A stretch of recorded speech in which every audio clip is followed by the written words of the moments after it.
아멘. 또 이렇게 주 안에서 만나 뵙게 돼서 너무나 반갑고 하나님 앞에 감사를 드립니다. 한번 제목을 따라해 볼까요? 나와 함께 기뻐하라. 바울은 오늘 나와 함께 기뻐하라고 말씀을 우리에게 주고 있습니다. 그렇다면 바울이 말하고 있는 기쁨은 무엇일까요? 바울은 왜 나와 함께 기뻐하라고 그렇게 말하고 있는 것일까요? 현재 바울의 상태가 어떤 상태입니까? 바울은 감옥에 갇혀 있습니다. 이것은 하나의 샘플이겠죠? 우리가 직장에 갇혀 있을 수도 있고 질병에 갇혀 있을 수도 있고 또 미얀마에서 선교하시는 선교사님처럼 국가적으로 갇혀 있을 수도 있습니다. 자, 그런데 어떻게 나와 함께 기뻐하라고 말할 수 있었을까요? 바울은 어떤 기쁨을 갖고 있었던 것일까요? 우리가 지난 시간에 묵상했던 빌립보서 2장 1절에서 11절, 예수님께서 무엇을 대하여 기뻐하셨던 것일까요? 하나님이셨던 예수님이 우리를 섬기기 위해서 자신을 낮추시고 비우시고 종이 되어서 십자가에서 죽으셨는데 그 사실을 기뻐하셨던 것입니다. 그렇다면 우리 자신들도 낮아지고 자신을 비우고 종이 되어서 결국에는 희생하기 위하여 섬기는 그 기쁨, 그게 있어야 된다고 하는 것입니다. 여러분, 이와 같은 사실이 여러분에게는 기대가 됩니까? 아니면 절망이 됩니까? 부담이 되고 있습니까? 우리가 예수님을 닮아간다는 것은 어떤 것일까요? 예수님을 닮아간다고 하는 것은 십자가를 통해서 얻는 그 기쁨을 말하고 있는 것입니다. 모든 게 다 잘 되고 만사형통이고 문제가 없는 그런 삶을 가리키는 게 아니에요. 복음은 반드시 우리에게 고난을 가져옵니다. 예수님 잘 믿으려고 하면, 신앙생활 잘 하려고 하면, 말씀 가운데 더 깊이 들어가면 사단의 시험은 반드시 있습니다. 예수님도 시험을 받으셨잖아요. 우리도 시험을 받습니다. 그 시험 받을 때 어떻게 우리는 기뻐할 수 있을까요? 바울은 어떻게 감옥에서 기쁨을 누렸던 것일까요? 세 가지로 묵상해 보면, 첫째로 바울은 주의 능력을 의지했습니다. 12절 말씀 같이 한번 볼까요? 12절 말씀, 그러므로 나의 사랑하는 자들아, 너희가 나 있을 때뿐 아니라 더욱 지금 나 없을 때에도 항상 복종하고 두렵고 떨림으로 너희 구원을 이루라. 아멘. 바울은 왜 이런 말을 했을까요? 바울은 지금 감옥에 갇혀 있잖아요. 그 사람이 할 수 있는 것은 아무것도 없습니다. 바울이 감옥에 갇혀 있다라는 사실이 주고 있는 빌립보 교인들의 상태는 어떤 상태였는가? 실제로 그들의 믿음이 위축될 수밖에 없었다라는 사실입니다. 빌립보 교인들은 바울을 많이 의지했어요. 많이 바울을 따랐습니다. 그러니까 바울이 지금 감옥에 갇혔고 예배당이 없으니까 자신들의 신앙이 위축이 되었고 어려워진 상태가 되어진 것입니다. 그러다 보니까 기도에 대해서 두려움을 갖고 예배당 오는 것에 대해서 두려움을 갖기 시작한 것입니다. 근데 바울은 알았습니다.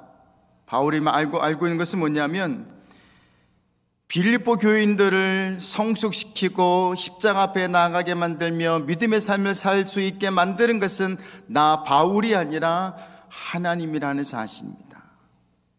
그게 핵심이었어요. 하나님을 의지할 때만 신앙이 성숙되고 믿음으로 살 수 있고 고난 가운데서도 기뻐할 수 있다라고 하는 사실입니다. 그것이 12절에서 나와 있는 것입니다. 그래서 내가 있거나 없거나 너희는 구원을 이루라는 거예요. 왜 그렇습니까? 13절 말씀해 보니까 너희 안에서 행하시는 분은 누구세요?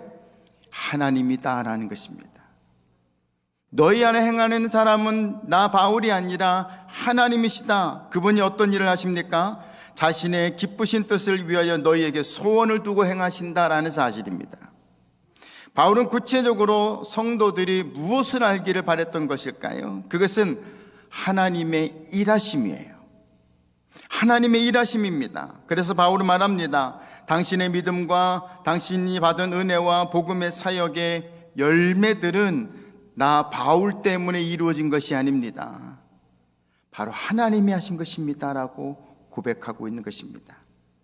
그 하나님은 하나님이 기쁘신 일을 이루기 위해서 모든 성도들 마음에, 생각에, 삶에 하나님의 소원을 두고 하나님 그 소원의 열매가 이루기까지 우리 안에 행하신다, 동행하신다, 복 주신다는 사실을 말씀하고 있습니다. 그러므로 사랑하는 토론토 금요교회 성도 여러분, 하나님이 기뻐하시는 뜻, 그것이 바로 그리스도인이 쫓아가야 할 최고선인 것입니다. 우리를 구원하신 하나님께서 당신의 기뻐하신 뜻을 위하여 우리 안에 어떤 일을 행하시는가 라는 것에 대하여 바울은 두 가지 강조점을 두고 있는데, 하나는 우리에게 소원을 주신다, 또 하나는 우리로 행하게 하신다 라고 하는 것입니다. 그러므로 여러분 안에 일어나는 거룩한 소원들이 있습니다. 어떤 것이 있을까요? 예를 든다면 오늘 말씀을 들었으니까, 은혜를 받았으니까 일주일 동안, 일평생 동안 이 말씀을 붙들며 승리해야지. 오늘 기도하고 싶다, 전도하고 싶다, 성경을 보고 싶다 라고 하는 이런 마음들은 성령께서 여러분에게 주시는 소원이에요. 하나님의 소원입니다. 실제적으로 그래서 말씀을 따라가고 기도하면서 시험을 이겨내고 영혼들을 불쌍히 여겨 전도하는 삶, 이게 바로 그리스도인들에게서 나타나는 능력인 것입니다. 그러니까 쉽게 말하면 이것입니다. 내가 하나님 앞에 하겠다라고 서원하면 하나님은 할 수 있는 사람을 만나게 하시고 물질을 주시고 건강을 주시며 환경을 열어주신다는 사실을 믿으시기를 바랍니다. 말씀을 듣는 중에 이런 생각을 하는 분들이 있을 것입니다. 그렇다면 내 안에 일어나는 소원이 하나님의 뜻이라는 것을 어떻게 할 수 있습니까? 내 생각이 하나님의 뜻이라는 것을 어떻게 할 수 있습니까? 성경은 우리들에게 매우 중요한 몇 가지 사실들을 소개하고 있습니다. 가장 중요한 것은 첫째로 하나님 앞에 잠잠하라고 하는 것입니다. 여러분은 모세가 이스라엘 백성들을 이끌고 홍해 앞에 섰을 때의 상태를 우리가 성경을 통해서 알 수가 있을 것입니다. 어떤 상황이 벌어졌습니까? 홍해 때문에 앞으로 나아갈 수가 없고요, 뒤로 가자니 애굽 군대가 쫓아온 것입니다. 진퇴양난이지요. 이런 긴박한 상황 속에서 이스라엘 백성들이 선택한 것은 무엇입니까? 출애굽기 14장 11절 말씀을 같이 읽겠습니다. 출애굽기 14장 11절. 그들이 또 모세에게 이르되 애굽에 매장지가 없어서 당신이 우리를 이끌어내어 이 광야에서 죽게 하느냐? 어찌하여 당신이 우리를 애굽에서 이끌어내어 우리에게 이같이 하느냐? 라며 난리가 났습니다. 아주 심각하게 난리가 났습니다. 그러니까 이 출애굽 때에 난리 난 이 어지러운 상황이 현재 빌립보 교회 안에도 같이 일어났다는 사실이죠.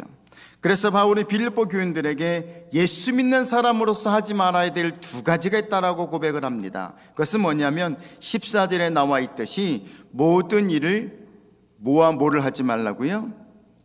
원망과 시비를 하지 말라고 말씀합니다.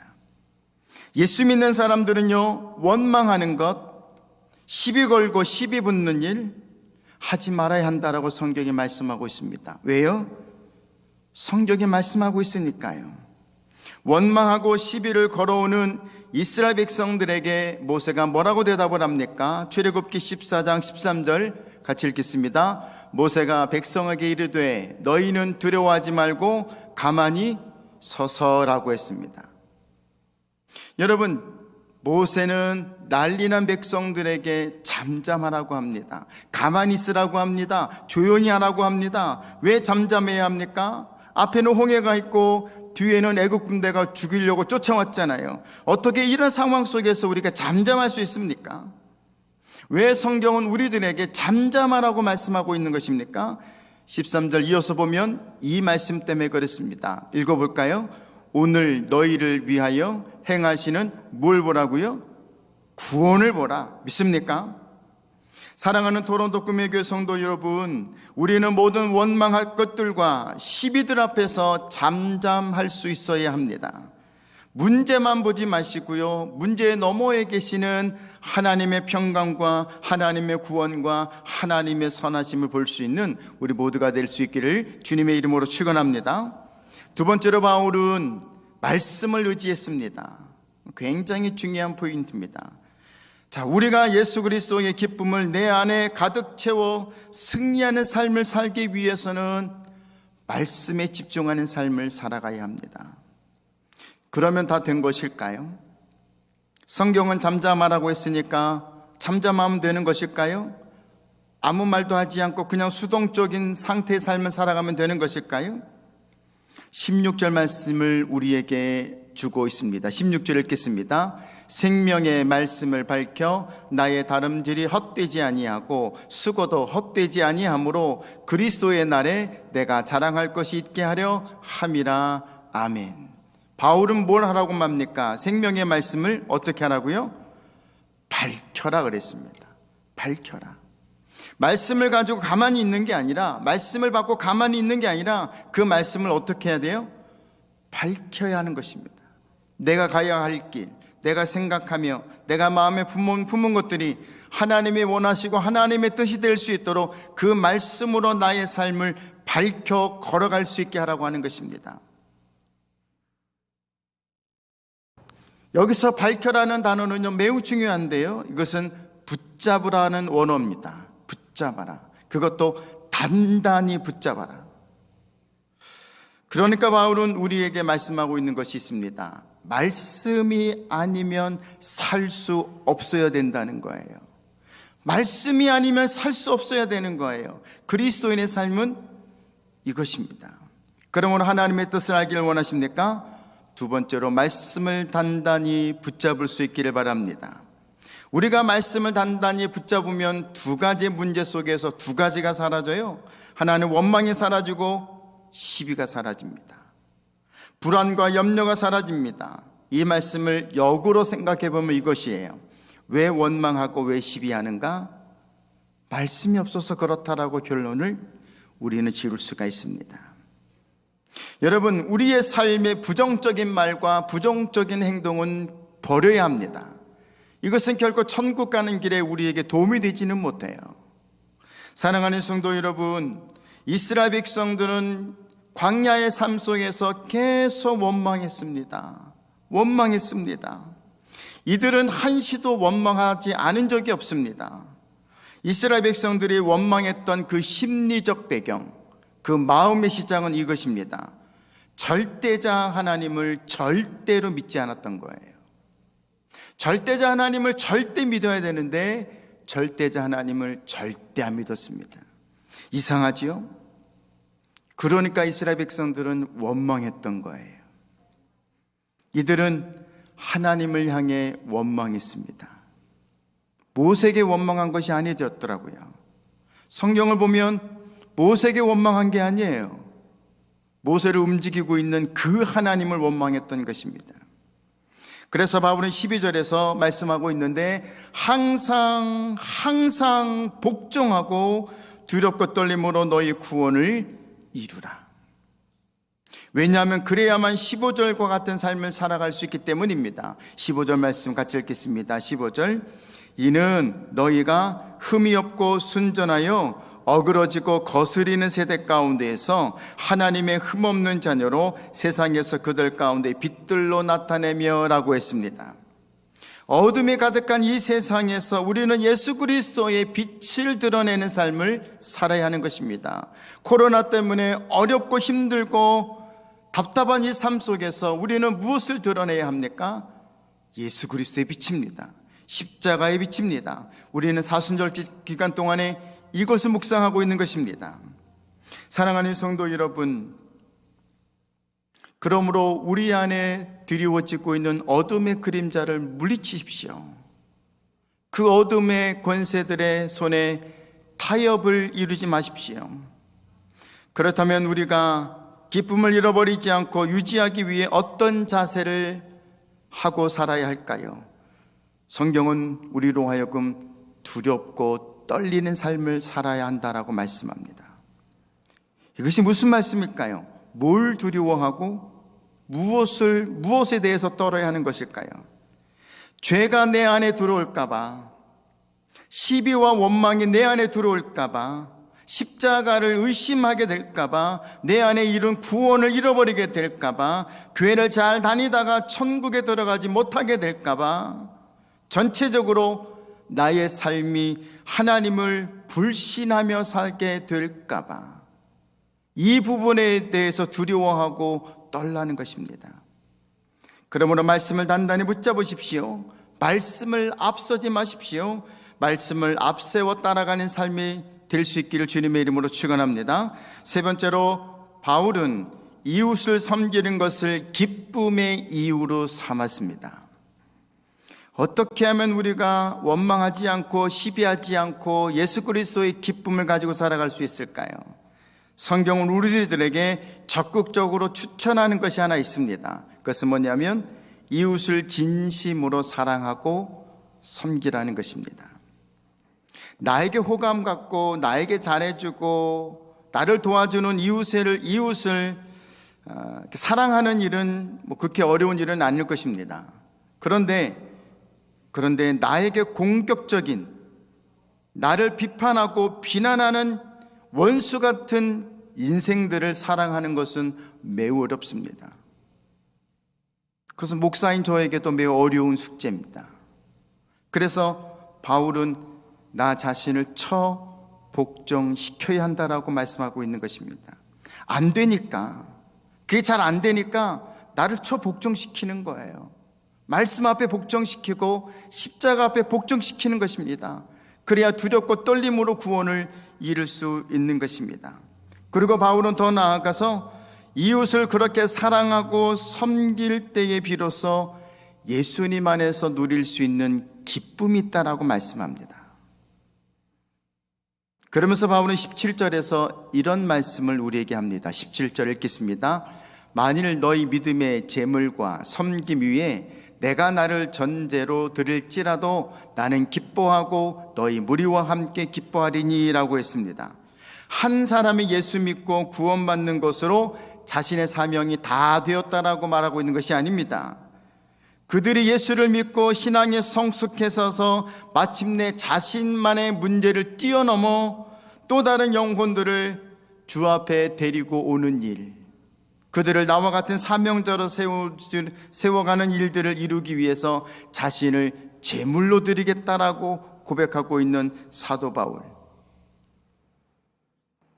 그러니까 우리도 영혼을 교회에 데리고 왔다라고 하면 끝나는 게 아니라, 그들 목사님 데리고 왔으니까 목사님이 책임지세요라고 떠맡기고 끝나는 게 아니라, 사도 바울의 말씀이 뭐냐면 당신과 같은 사명자를 만들어야 된다는 것입니다.